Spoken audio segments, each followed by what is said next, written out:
Podsters, we're back. Welcome to 2025 and the first episode of Unmute Yourself, the podcast in our fourth season. Wowza. So I have a special treat for you, Podsters. Let me ask you this. What if I were to tell you that you can take control of your time, stop procrastinating, and execute on these big goals you've set yourself simply by listening to the next 30 or 40 so minutes of this podcast? Would you listen? Would you want to know? Would you want to know the secret, the tactics, the tools for how you can really achieve these resolutions, if you will, and crush your goals? This is what we're doing today. I have brought back a fan favorite from Unmute Yourself, the podcast, Kathleen Lawson. Kathleen is a business strategist who basically helps people achieve their goals. She works mostly with business owners, and I can assure you that what we talk about today, like me, Kathleen spent multiple decades in the corporate space. So everything we talk about today, if you are a business owner or an entrepreneur, it's going to get you closer to the goals that you've set for yourself in your business. And if you are not, if you're in the corporate world, and you have other goals that you need to meet, what we talk about will help you get closer to meeting those goals. And if you are neither, if you are listening, if you are in between careers, if you are working in the home, if you are listening just because you're listening, I'm sure you have a goal. I'm sure you have some changes you want to make this year or ways that you want to behave differently. And what we talk about today with Kathleen is going to get you really, really that much closer to achieving everything you want so that you can thrive in 25. So let's go. Let's do it, Podsters. Here we go. Are you ready to speak up, stand out, and get your seat at the table? If so, you're in the right place. Welcome to Unmute Yourself, the podcast where you'll get real-life anecdotes and actionable tools for you to step into your strengths, debunk imposter syndrome, truly know your worth, and show up like you own the room every time. I'm your host, Nancy Medoff, who did the thing and followed my passion for empowering women like you to unleash that inner spark and become who you know you are meant to be. I'm a diehard foodie with a raging Skittles habit who will not stop until women everywhere unmute themselves and truly thrive at work, at home, or wherever you may be. Let's do this. Talking about goals today because, fun fact, there is 1 week left until the day that 75% of people who make resolutions abandon them. So we have about a week left to get your goals in order before most people will abandon them. Did you know that, Kathleen, that there's a day, it's actually called Quitter's Day. Ooh. And it is 1 week. Mid-January? 1 week from today. Yeah, I think it's the second Friday in January. Or wow. 10 days from, yeah, crazy, right? Oh, so Podsters, I have Kathleen Lawson back. You might remember Kathleen was on the podcast last year about this time, talking about the same thing. Kathleen, before I go down a rabbit hole here, tell everybody who you are and what you do. All right. Well, I am Kathleen Lawson. I'm a business strategist, and I work with service-based business owners, a lot of solo professionals, and I help them take control of their time and their business. So I work with both brand new and established business owners, helping them build the foundation, create the strategies, and implement the routines so they can execute on their big goals. I love it. Take control of your time.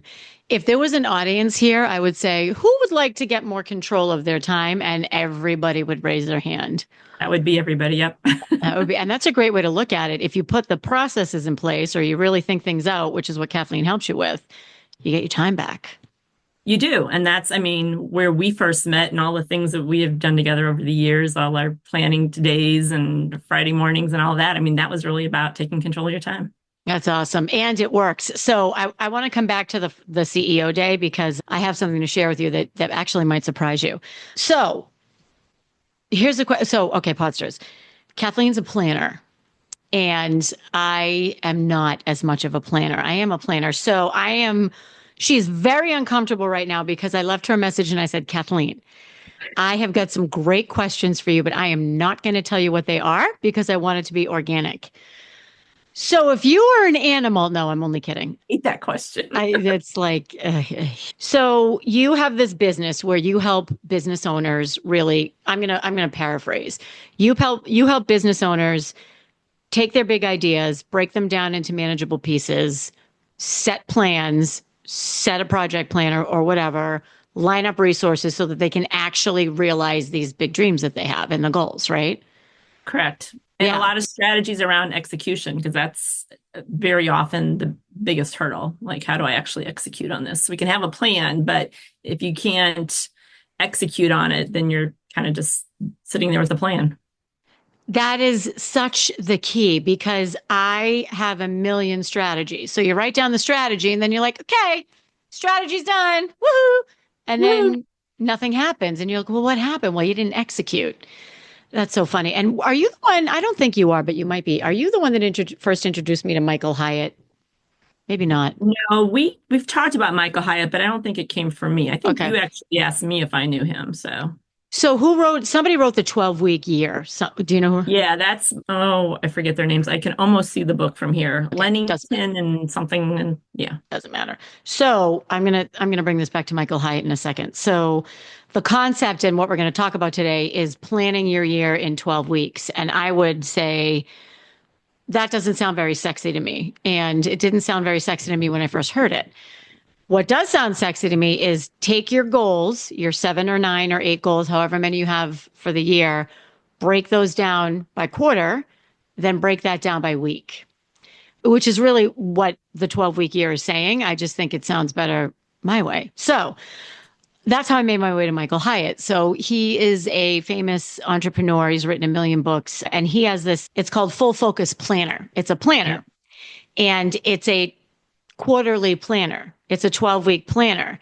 And I decided to give it a try. I'm not sure if I like it yet. We can talk about that in a second. But so I'm on their list, their email list, and there was this free webinar on how to live your best life. And I'm like, all right, I'm going to listen to this, right?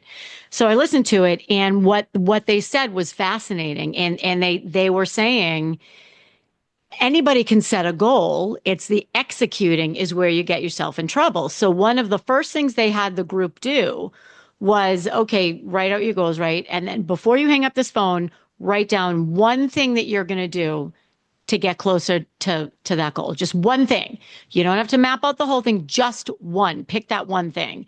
And I thought that was really powerful because I'm like, I used to do that all the time. I would write down the goal, I would plan it all out, and then I'd walk away from Yeah, it goes on the shelf, right? And that's goes it. on the shelf and I'd be like, oh, I didn't make my goals are too lofty.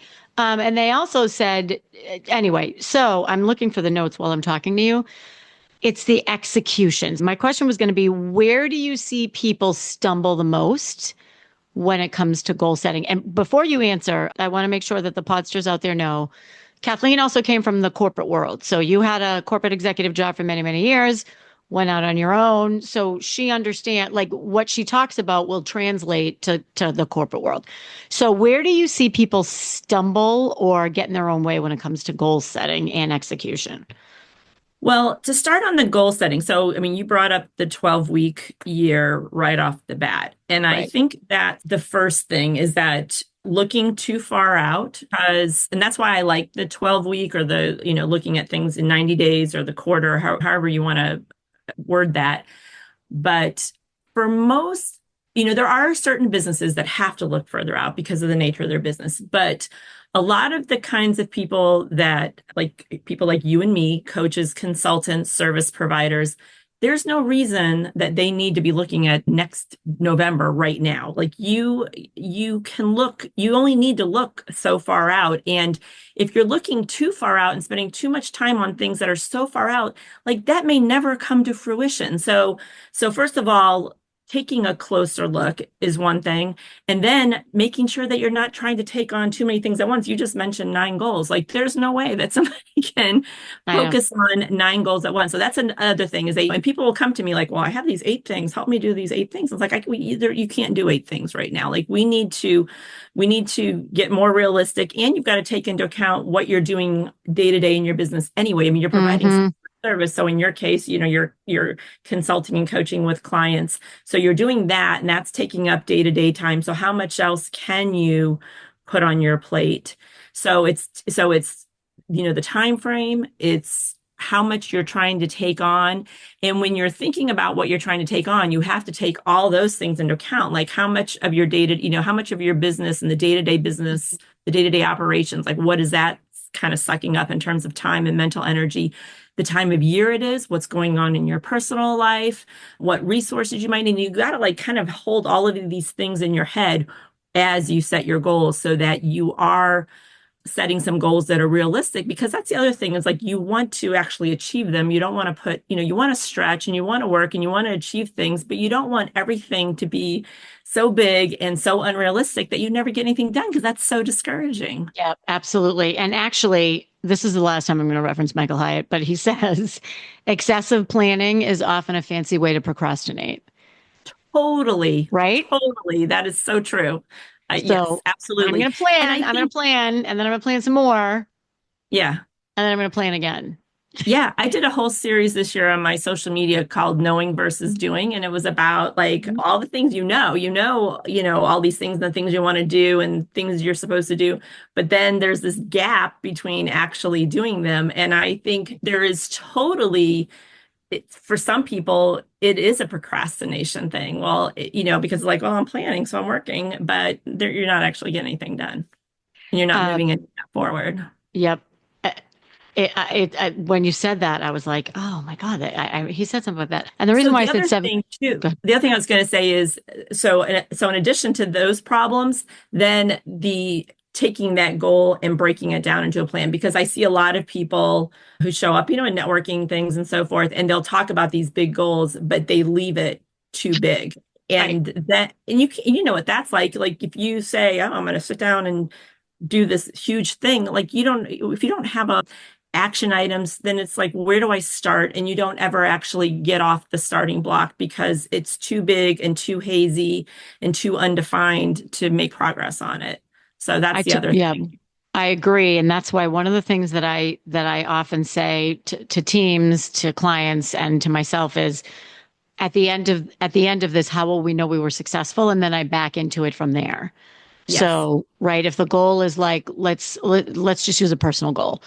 I want to focus on my health. That's way too broad, Yeah. What right? does that even mean? So I want to lower my cholesterol. I want to build my muscle, BMI, whatever the case may be.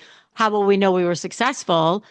I'll know I'm successful if my cholesterol is within this range and my BMI is within in this range, and then that's what you move towards. So to me, it's that defining what success looks like and also visualizing that success too is big for me. That's to your point, that's how you take the goal that's too big. Like if you can't define what success looks like with the goal, then I would say it's too big or it's not clear.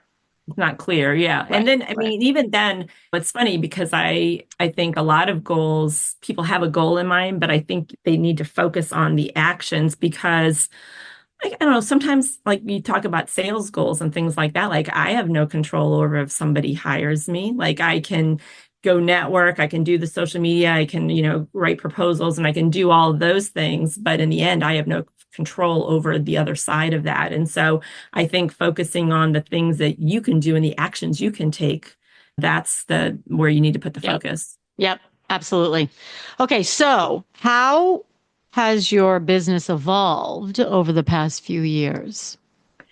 So one of the biggest things in my business is that I work with so many more brand new entrepreneurs, Mm, especially women coming out of the corporate world looking to start their business and looking for guidance, reliable resources, somebody to shortcut things for them. So that's a big way my business has changed.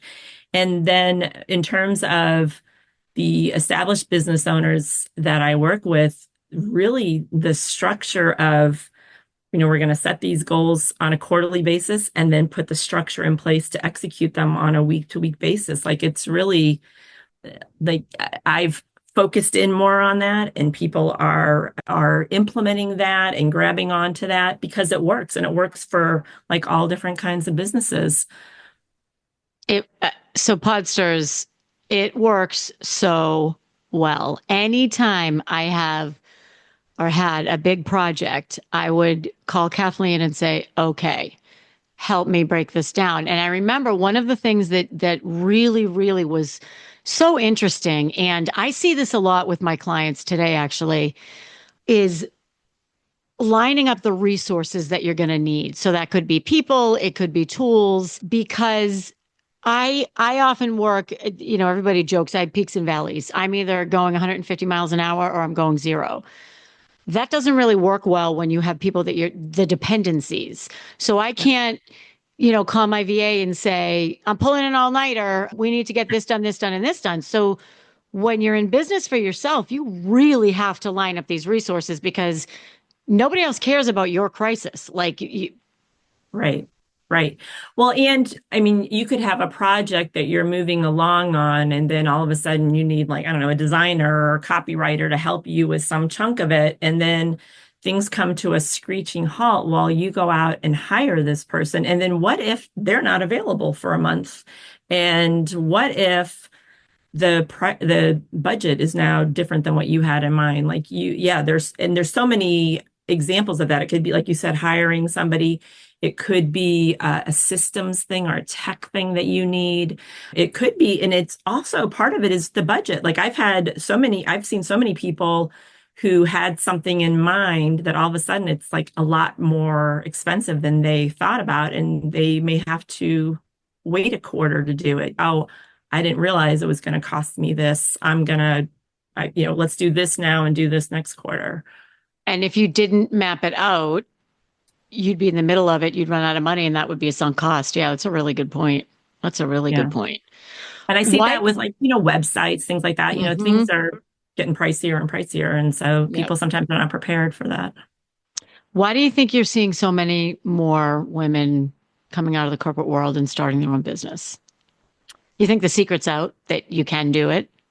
I think so. And I think, well, the corporate world's more and more volatile. I mean, I see the layoffs, and what, women are the primary caregiver on both ends, the kids and the parents. And I think the corporate world's not always as flexible as women need. And I think the secret is out. They realize, oh, I've got options. I don't have to stay here if it's not working for me. And then also, I mean, people wanting to, sometimes it's not about that. Sometimes it's a passion that they have, and and I think they're realizing there are a lot of options. There's more people doing it, and the more that do it, the more, other people want to. And there's also a lot of press about women. I mean, women and, older women, middle-aged women, second act women, they're the biggest piece of the entrepreneur world now, and they're making great strides and doing lots of things. And I think that other women are seeing those opportunities and seeing what people are doing, and for sure. So I've talked to so many women this year, and I've had so many people connect me with women who just like, can I just chat with you for half an hour and see if this is something I want to do? I've had 1 million of those calls this year. So I think there's a lot of people looking at options. Yeah. And I also think there's a lot more resources. So I almost feel like, well, when I was your age, I walked both ways in the snow with no sneakers. So when I was first starting out, there really, there wasn't as much specialized support as I see now in terms of, it doesn't matter what it is. Website design, yes, there were plenty. Now they're everywhere. Social media support, all of this has evolved. And I think it makes it easier for people to really, when you're ready, put together that business plan, and there'll be plenty of support. You particularly, Kathleen, by the way, Podsters, is the most networked person I know. I could be like, Kathleen, I need somebody who can get in a rocket ship, fly me to Jupiter, bring me back. Do you know anybody like that? She'd be like, oh, yeah, I think I might have met someone. Give me a day to get back to you. And then she will, all of my best relationships in this space have come, almost all of them from you. So that's pretty powerful. That's actually very powerful.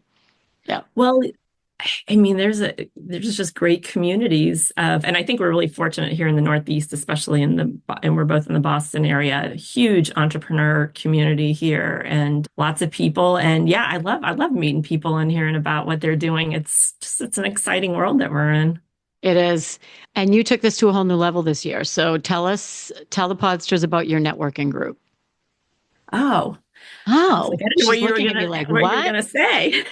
Yeah. That is that. So I co-lead a chapter of a national networking group called Women's Business League, which started in the Boston area, but they have 50 some odd chapters now, and like half of them are outside of this area. So they're growing all over. And it's a really, and I co-lead that with a mutual friend of ours, Beth Knaus. So And Podsters, you might recognize that name. Beth was the original OG co-host of Unmute Yourself, the podcast. So shout out to Beth. yeah, she's an amazing copywriter and messaging expert. And it's a really cool organization because it's kind of hybrid. We have a local chapter and we have some really great women in that. And we meet twice a month and do all the networking and, a lot of business support and that kind of stuff. But then the overall organization has monthly virtual events and other things that we get to do. So I kind of get the best of both because we've got the smaller group that I really know these women really well. And then I get the opportunity to meet and network with others as well. So it's a really great group and I enjoy it a lot. So how would somebody find it? Women's Business League. Okay. And they have a Facebook group and website and all of that, but it's called Women's Business League. Okay. And it's interesting because when I was asking you about the networking, you said, there's just so many interesting people out there, or I can't remember what you said. And I remember thinking to myself, you're curious and that you're curious, you want to meet other people, you're interested in other people. And that's how you learn and grow the most. I mean, that's everything. It is. And I always tell, it's funny because when I work with new business owners, sometimes like they are going to their very first networking event and they're very nervous and people come into it very often with, I don't know where this comes from, but they come in feeling very pressured, like they got to go meet people and sell. And it's like, no, what I always tell them is you go network without agenda because you have no idea where Hmm. connections are going to lead. And that does take the pressure off. But you're not networking to sell something. You're networking to meet people and find out about them. And you may have resources and connections and information for them. And you don't know who is going to lead you to the next great connection, possibly a client, possibly a resource, possibly a collab, possibly just an interesting person that may never be a business connection, but may be a really cool person for you to meet. So you just don't know. And so yeah, you got to go into it without agenda and just see what happens. I love that. I really love that because that takes the pressure off too. Then you can be yourself. You can be yourself. Yeah. We've There's no all been need at to the be event. selling at that point. Right. And when somebody's looking at my name tag and then they're looking around for other people, I'm like, oh, I'm sorry. Am I not important enough for you? Like, I can't stand that. I I know exactly what you mean. I hate it. once had somebody at an in-person event walk away from me mid-sentence because they offered me something. I'm like, oh, well, I do that. And they just turned around and walked away. And I was Oh, like, where are you going? right. Meanwhile, that you could have referred clients, you could have helped each other out. I mean, Yeah. yeah, that's so funny. I mean, that's just silly. Okay, so it's January 8th. Pretend, because Podsters, we're Okay. recording this before the holidays. Actually, we're honored. We are Kathleen's last thing to do before she leaves for the holidays. So it's January 8th, and I have like four really important goals for my business. Right. Mhm. Okay. How do I break them down into a quarter? Like, what do I do? Okay, so I would start with exactly what you said about like, defining like what is the goal and how do I know when it's done? I remember we were talking about this last year because we were using as an example a book. Like you were talking about writing a book. And so the example here, I don't know if you wrote it or I not. don't think so, but that's another story. Yeah. It was all So planned. It was all planned. was all planned. So Yeah. the example here, and then the book is a great example because, someone says, oh, I want to write a book. Well, is the goal to write the book? Is the goal to write the book and have it published? Is the goal to write the book, have it published, and have a promotional plan? Like, what exactly does write a book mean? And that's, I think, where people run into trouble because they leave it at write a book, and what they actually mean might be something very different. So I think, you got to start with, what am I trying to do? And starting to think about like when I want to get this done. And then we break it down. And the breaking it down part is like a reverse engineering. And sometimes it's helpful to mind map, to draw it out.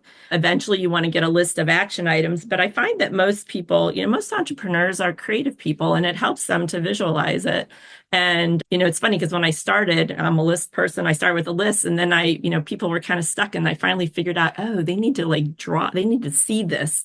And so we draw it out now. That's how we start. But we just start thinking about the natural breakdown. We kind of break things down into chunks, and then we keep breaking it down. So if we're talking about writing the book, let's say there is like, we're writing the book, we're doing a promotional plan, we're talking about like publishing it. So those are like your first chunks. And then you break it down from there, and you keep breaking it down until you get action items that are like basically like a very easy, so in the writing part, like maybe it's, I'm going to write this chapter, or I'm going to write for an hour, something that when you read that, it's very clear, it's very actionable. It's, like a verb in the middle of the sentence, so that you know exactly what you need to do. Because what you don't want to happen is to have something that you look at and you go, oh, I have no idea where to start with that. Yep. If that's what it is, then because then what happens is you end up like, well, I'm not going to even worry about that right now. I'll go do something else. Right. And so you need it broken down into very simple, actionable steps. And so you got to keep breaking down. And if creating this plan, if this is not your area of expertise, get somebody to help, and to help you do that, because that's what you need in order to have an executable plan, so that each week you've got these action items, and maybe there's some writing action items, and then maybe there's a hire somebody to do the Amazon upload, and then the pieces of your promotional plan. It's like you've got to make a list of your ambassadors, and you're going to schedule the launch party, and but you've got like these very specific small action items that you can actually sit down and do. Because, promote the book is too big and hazy to get into. Well, it's so interesting you say that, because one of the clients that I'm working with, she came to me wanting to write the book. And, that's one of the things we did. Where I'm like, okay, well, the first thing I do with somebody with a book is I'll say, why do you want to write the book? Like, who's it for? Why is it? Is it to help with speaking fees? Is it a children's book? Is it to raise awareness about a disease? Like, why do you want to write it? And as you were talking about everything else, the promotion, the marketing, the uploading, the design, the cover design, the manuscript, the admin support, registering with Kindle, or KDP, if that's what you decide you want to do, all of those things. So as we were meeting, I was putting together this promo plan for her. And as I was writing the promo plan, she doesn't know this, and she listens to this podcast. I was having so much anxiety because I'm like, oh my God, this is so much. I know this. I wrote a book. I promoted a book, and it was great. And there are so many other things. So many, like your street team, pre-sale, what's the name going to be? It is, whoa. So if you don't map it out, you're in trouble. Yeah, I remember like years ago helping you with the promo plan on Unmute Yourself, and you had hired a PR specialist, and so we had the plan, but it was still like so many pages long, and there was so much detail to it that you can't do that. I mean, for a lot of the people I'm working with, I mean, there's a lot of like creating a program or a workshop. That's like a very common thing among a lot of the solo professionals. And so we break that down into very similar to the book. Like there's the content, and within the content, then you've got like the actual content, you've got handouts, you've got a presentation deck, and then there'll be logistics like where, the date and a registration link and an email sequence that goes along with that. And then you've got the promotional plan. So you'll have a social plan and you'll have emails and, ads and, whatever. So like that might be how that gets broken down. Another really common goal is not so much a project goal, but it might be about nailing down or refining or improving routines in your business. So very often it'll be something like, I want to improve my networking follow-up, or I want to improve or get better with my business development activities. And so in that case, the plan is more about identifying what that routine is. So we lay out the pieces. So let's say you decide, okay, I want to, I'm awful about my networking follow-up. So then we say, all right, well, what is that routine? So we decide after every person we meet, we're going to send an email. So we're going to write a templated email. And then we're going to implement a CRM. And so we're going to load that information in. And then we know that, we're going to connect with them on LinkedIn. And then we're going to, so we identify this routine, and then we have to think about what do I need to put in place to ensure that I'm doing it. So back to the execution piece. But so a lot of the goals are that they're more about like identifying a routine that we want to put in place. So it's interesting. There's just so much that I want to say. Bringing it back to the corporate world, because I'm thinking as you were talking about networking, it's so funny. So Podsters, Kathleen just said, after your networking event, so you create a template email. I cannot tell you, I was in sales for 25 years. I would have piles of business cards and I would write every thank you. Everybody got a thank you note, either a note or an email. And I would recreate it from scratch every time. So now, duh. And so now picture you're on the plane, and I got better as I got more seasoned. I would say, I'd say my process was you're going to do it on the plane. That way, when you go home, when you land, you can relax and not have to worry about the follow-up. But can you imagine if I was just cut and paste with a little bit of personal thing in there, that it would have taken me a fraction of the time. Right. Yeah. But you have to think about that. Like you've got to take some time up front to create that routine. Right. And because otherwise you're just always winging everything. This is about, taking the decision out of the moment, like just kind of deciding up front, this is what we're going to say, this is what we're going to do. And then I don't have to like think about it. I just do it. And I'd be like, oh, I really should link in with them too. Like, so whereas if I had this, okay, here's the email that's going to go out and I'm going to personalize it. The next step is going to be to link in with them with a personal note. And then the next step is to write another email, time it to go out 2 weeks from now or whatever. Like processes change lives. Okay. That's all I'm going to say. Processes change lives. Well, and not just on the efficiency and time management and keep you sane but also on like how you're showing up to the other person. Of course. You're just coming across so much more professional. Yeah. All right. So there's a couple other things that you talked about that I want to go back to.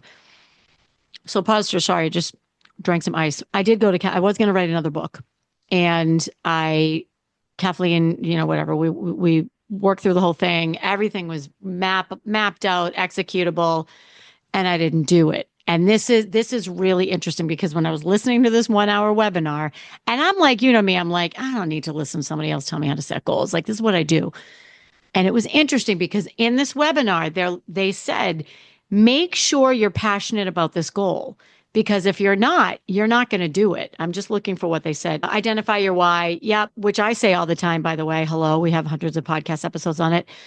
But it was make sure it's resonating with you. So again, January 8th is when this is being aired. If you have already set your goals and one of them you're just not into, get rid of it.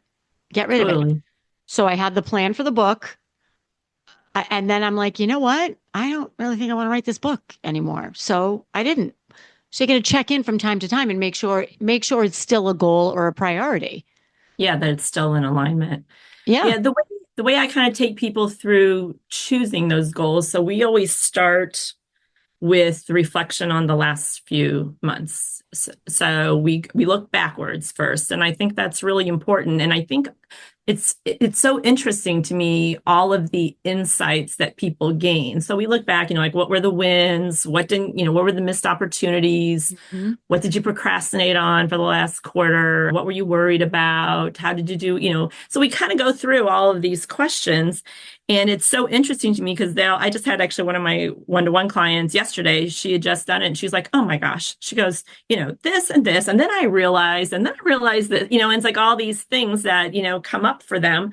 And then I have them start brainstorming in a couple of different categories. We start with like revenue. So that could be anything from, a new book, new offers, sales goal, whatever that might be. And then marketing could be a new strategy, could be improving an old one, just different marketing things. Operations, what do I, what's giving me heartburn in my business I need to fix, or do I want to put a new process in place? And then the part that I call the CEO routines, and it's all the things about me and how I'm managing my business and boundaries, and maybe I need new team members or whatever it might be. So those are kind of the categories that we brainstorm in. And then we think about all these things that we said in the beginning, like how many things can I tackle? What's going on in my business right now? Okay, we're talking January, February, March. What happens in my life personally? All the things I want to consider. And then the question I ask them is, what's going to make the biggest impact right now? What do you want to focus on right now? And that's the way we sort of prioritize, and what's next. One of the things you just said that I think is very cool and that a lot of people don't know is available to them. When you plan like this, when you do this 12-week planning or 3-month planning, quarterly planning, you can adjust for whatever is happening in your life, like you just said. So for example, let's say I'm going to be in Italy for 3 weeks. Okay, then I can, with really good faith and a clear conscience, say, I'm not doing much that month because I planned for it and I knew that I didn't want to do that. And that's the beauty of this planning, is that you get to take the time when you want to take it. Exactly. I've gotten into this routine of heading into summer every year. I do this workshop around summer planning, and it's, really big with people who have younger kids because, like it or not, their whole world is upside down. They're home, Summer. like it or not. But yeah, but you still, and plus, like where we live, especially too, so many people, houses on the Cape, houses in Maine, like people are taking time off. And a lot of people are totally fine with having their business kind of come down a notch. Mm-hmm. You don't want it to fall apart, but it's like, let's be intentional, because the thing is, here's what happens if you don't do this, is like you go into it like thinking that everything's going to stay the same, but then you're working a third less and nothing is going to stay the same. So you know what? That's not working for you. So let's be intentional. Let's say up front, you know what? I'm not going to be working 3 days, whatever you're going to change. And then let's figure out, what do we need to do over this time frame so that, we do what we need to do, and then we're ready to, pick it up whenever. But at least we're being intentional. We're not going to, at the end, be like all disappointed that things didn't happen the way, we wanted. So yeah, so it's all about intentionality. And plus, so many people's businesses have different seasonalities to them. And this is a way to take that into account, because you come out of the sales world. I doubt that anybody's sales is, a whole year's and divided by 12 and exactly the same across 12 months. So this way you can plan for whatever you need to plan for. Yeah, totally. And I learned the hard way. I remember one year, I don't know if I knew you that year. I must have. I took July off. And then when August came around, I was like, well, where is everybody?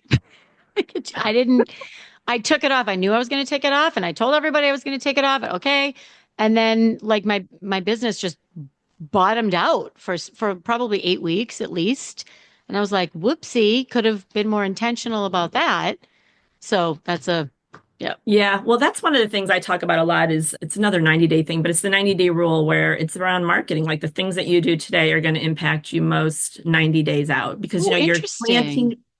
Well, if you think about it, you're planting seeds, you're talking to people, things take a while to percolate. And it's the same is true in reverse. Like if you've got nothing going on, I would look back a couple months and think about what you were doing, which is probably what you saw there. Like you took all this time off in the summer and then it took a while for you to catch back Right. up. Yep. Yep. And so when I'm working with people who are taking time off, I mean, I always go for the business development activities first. It's like you've got to keep that in, if you do nothing else, you've got to keep some level Right. of that going. Otherwise, you're going to have nothing going until like November. You know, you're going to be out for months. So you've got to keep at least that bit going. Yeah, that's exactly what happened. That's exactly what happened. I obviously did not know you or consult with you at that I would time. have told you.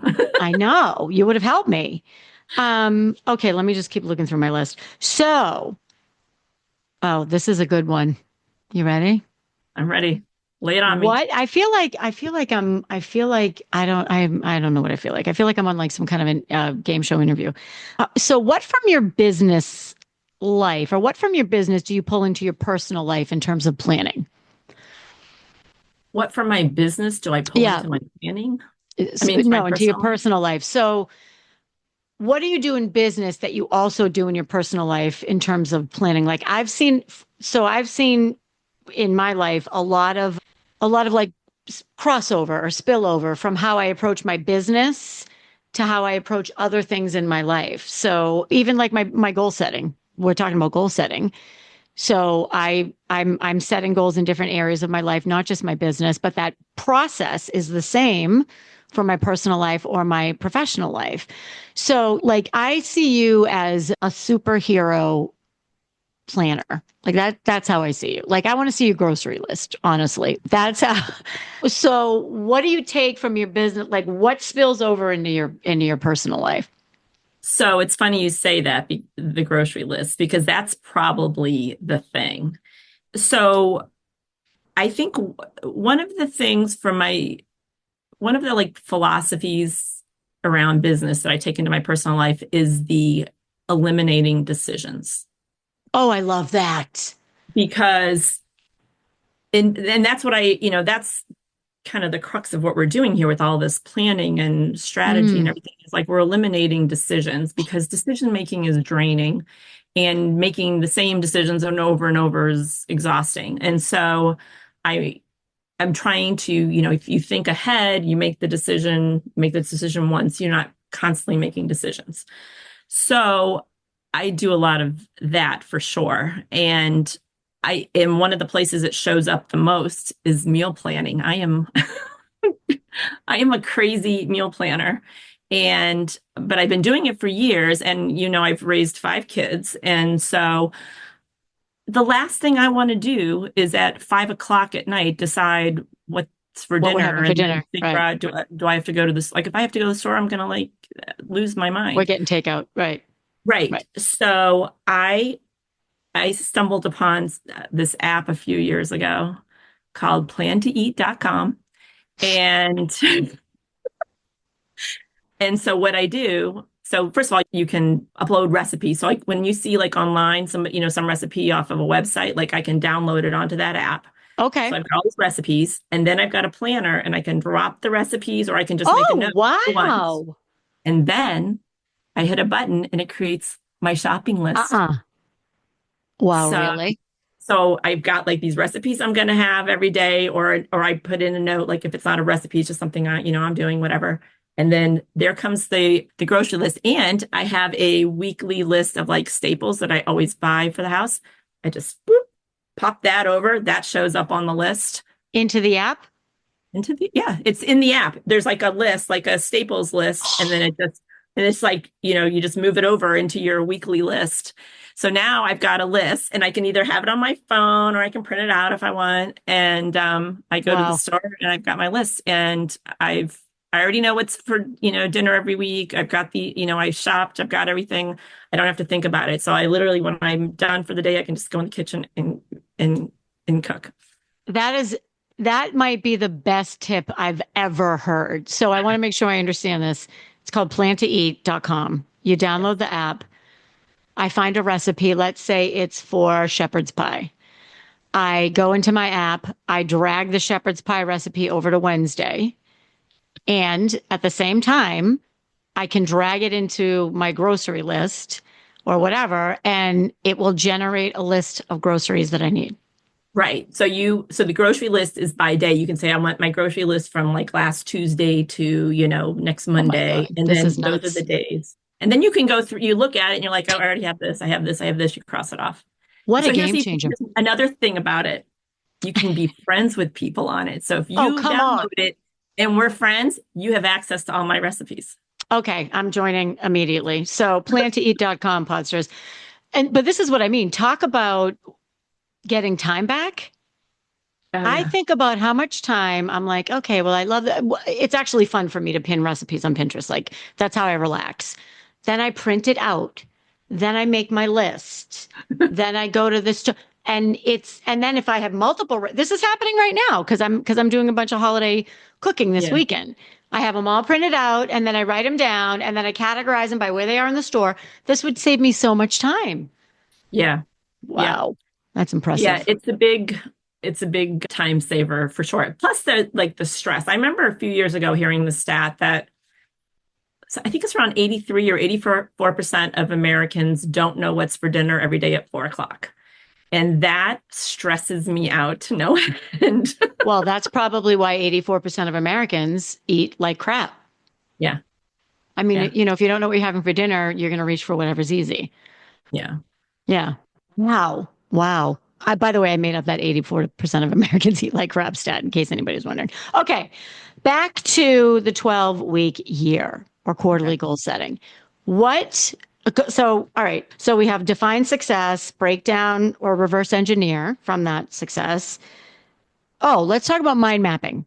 Sorry. Did you want to say Yeah. something first? Okay. No, So the reason why I love everything you're saying about mind mapping is, I'm really big on visioning and the vision for how you want your life to be. I think you were there for one of the first times I did that visioning exercise at the yeah, I did. social Yeah. conference. So tell me about mind mapping because I remember this vaguely, but tell the podsters a little bit more about what you mean by that. So it's basically, a piece of paper and a pen, or you could do it online if you wanted to, but it's really about drawing. So you've got like your central idea, which would be your goal, like it's create a workshop. And then you start like taking the pieces off of there. So it's like, okay, I need content for this. I need like logistics around this workshop, like where I'm going to do it and when and how people are going to sign up. I need a promotional plan. And then from there, you start all right, so I have It's content. like All a right, so I've got spoken to wheel. write the Yeah. presentation. I need handouts. I need a presentation deck.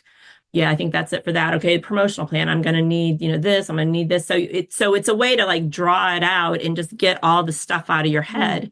I And love then you that. can take that and write it up into a plan and add due dates and, who's going to do it and that kind of thing. I would even say I love this idea. So it looks almost like a giant amoeba or a giant atom or Yeah, something. Yeah. that's what mine always looks like. Yeah.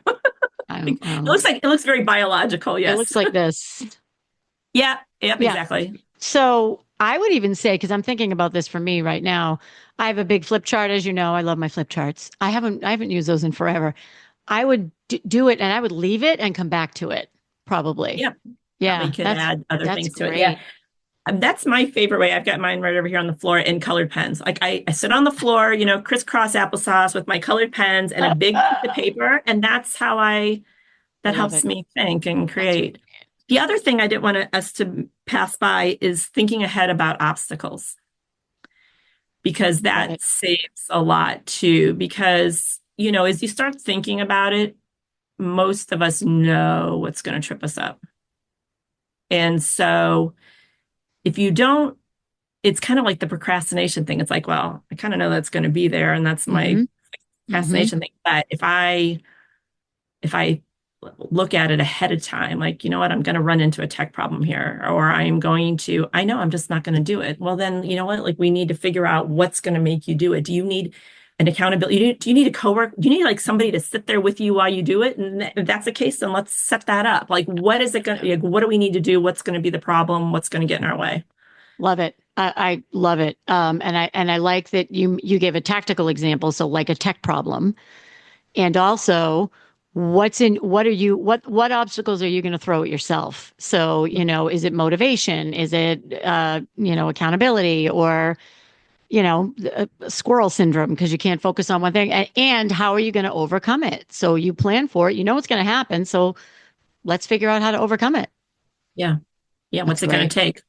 I love it. And there's like these days, well, both in the corporate world and entrepreneurial space, you've got opportunities. A lot of people need like the co-working sort of situation. They need somebody there with them. And you can do that in the corporate world and you can do that in the entrepreneur world, and that's what it takes a lot of people because then you've got a time on the calendar, somebody else sitting there, you're working on it. It's like That's now great.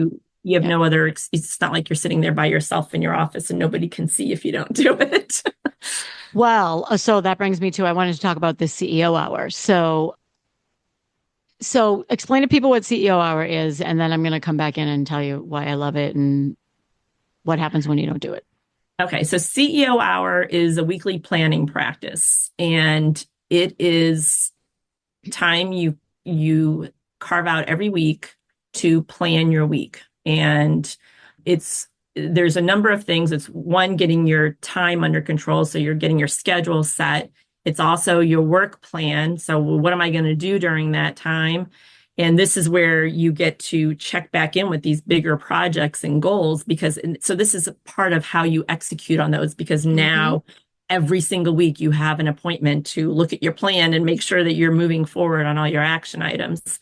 We've also built other things into it. We use that time to do financial review, networking follow-up, a lot of like the CEO type thing. So it's this time you spend every week to work on your business and make sure that all the things are moving forward. But at the crux, it's really about taking control of your time because it's like, here's the time I have and here's what I'm going to do with it. It is a game changer. So, how many of you Podsters, because I feel like you're in the room, when Kathleen said plan your week, you thought, oh, sit down and look at my calendar and plan my calendar. That's what she means. That's always my default. Oh, I'm going to plan my week. And it would be, I'm going to look at my calendar and make sure everything's okay. What what Kathleen's talking about that's cool is you take this hour, and yes, that's one of the things you do, and that's where you start is what does your calendar look like? Do you have buffer time in between appointments? Do you have four calls in a row and no time to go to the bathroom in between them? So maybe you want to move one around or, whatever the case is. Travel time. Did you block time to get back from the airport? All that stuff. But it doesn't stop there. It's the networking follow up. It's the financial review. It's the how am I doing with my major projects? Because if you're just looking at your calendar and saying, okay, I plan my week, that's just your appointments. That's not your week. That's only a fraction of your week. Total game changer. Total game changer.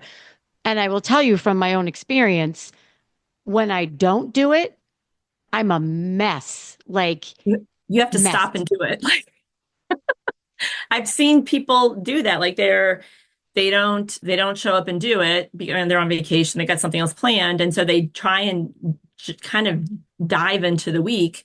And by like Monday afternoon or Tuesday morning, they're like, you know what, Kathleen, I just need to stop and do this Yep. because I have no Yep. idea what's going on. And Yeah.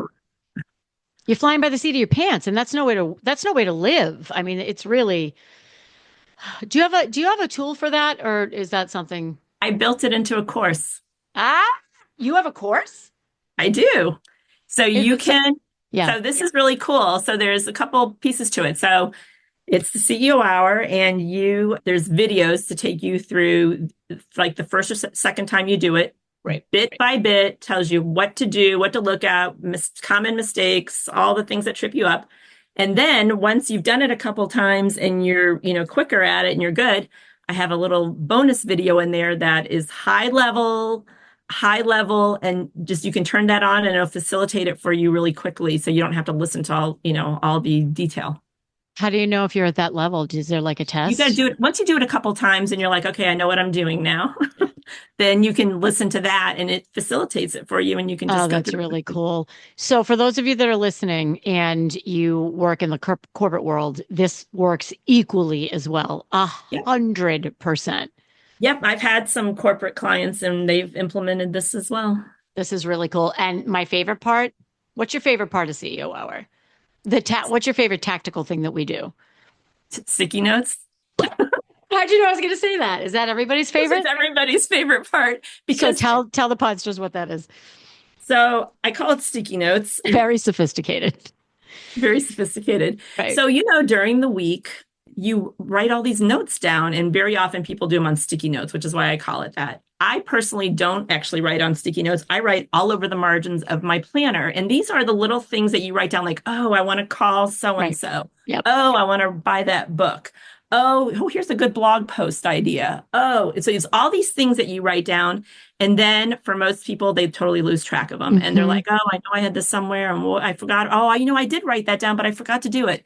So what we do during this time is we go through and we take all those notes and we either action them or put them somewhere so they can be actioned. So quick things like, oh, I want to schedule an appointment. You can just do that real fast. Right. If it's longer term things, then you get that into your list, wherever that might be. You might have an online task management system, or you put it in your plan, wherever you keep track of those things, you can do that. So then you can basically kind of put a bow on the week and say, done.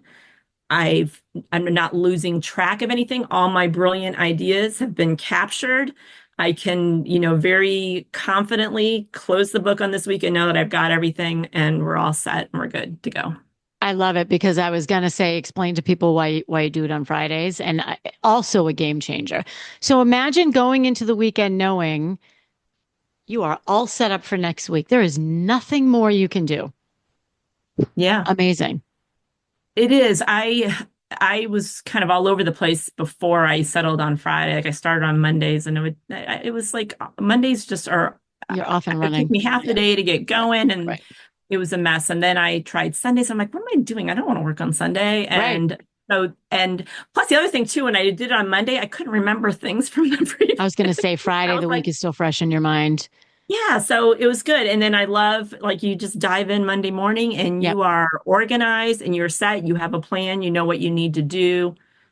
Yeah, it's a game changer, like you said. And then the weekends, you don't worry about it. You don't spend the weekend going, oh my gosh, did I ever do this? Or do I have a meeting this week? Am I all set for that? Did I get that proposal done? You've already looked at everything. You're all set. Totally. And I it's an end of the week ritual. Like, I know that after that hour, I'm done. Like, I'll probably still work, but it's good. Like, I'm good. And, yeah, me too. I do that on Friday morning. I do a little bit of stuff on my business, and then I'm usually out by noon. So that's my end of the week. It's awesome. Ritual. I love it. Okay. So we're going to make sure that we link to your CEO course. Yep.